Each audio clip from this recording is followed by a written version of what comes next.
Alors, je vais vous donner tous les détails du plan de génocide total qu'Israël est en train de commettre à Gaza. Je vais vous lire un article qui résume en gros ce qu'Israël est en train de préparer avec Gaza et la Palestine. Comme ça, vous allez avoir tous les détails et vous serez au courant de tout.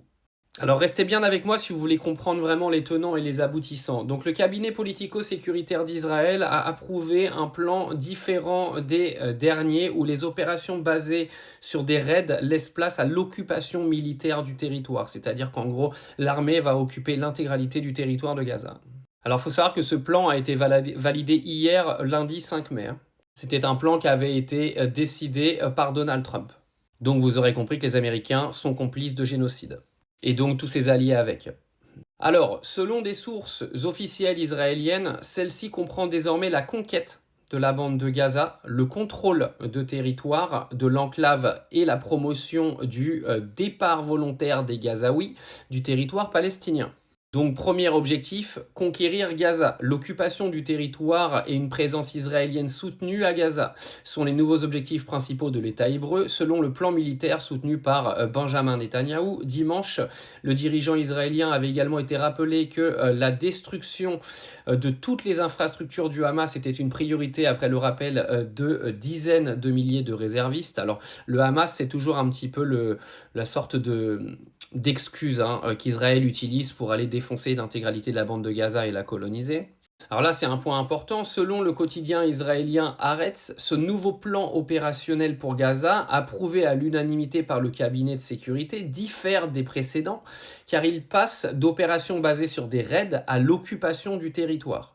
Une nouvelle stratégie qui fait dire aux familles d'otages retenues depuis le 7 octobre que ce nouveau plan du gouvernement israélien sacrifie tout bonnement leurs proches aux mains du Hamas. Donc en gros, ça veut dire que si Israël fait ça, tous les otages qui étaient retenus depuis le 7 octobre seront exécutés par le Hamas.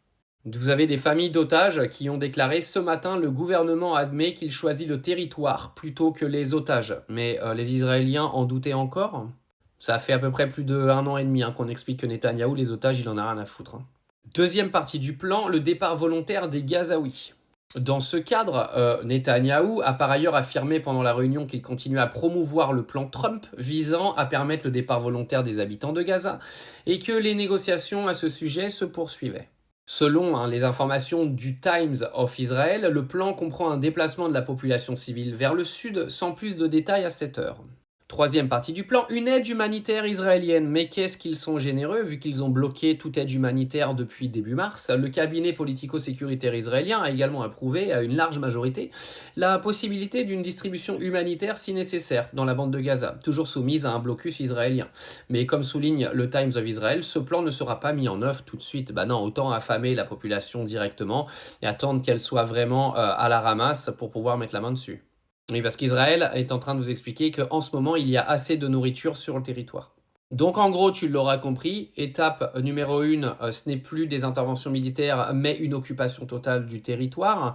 Plan numéro 2, déplacer totalement la population gazaoui. Et plan numéro 3, faire genre que tu vas leur donner à bouffer alors que tu as créé de la famine depuis plusieurs mois. Bien sûr, Jean-Noël Barrot en France a dit que c'était un plan absolument scandaleux et que, en gros, la France ne laisserait pas faire. LOL.